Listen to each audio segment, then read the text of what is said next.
ಬೆಂಗಳೂರಿನಲ್ಲಿ ತಡರಾತ್ರಿ KSRTC bus ಏಕಾಏಕಿ ಹೊತ್ತಿ ಉರಿದಿದೆ.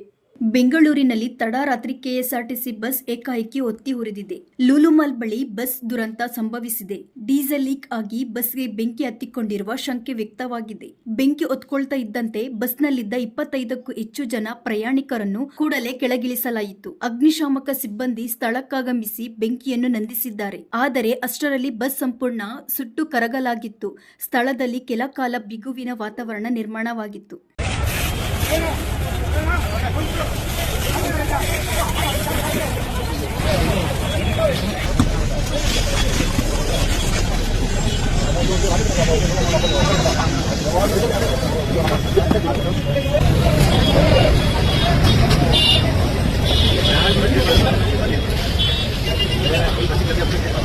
Hey!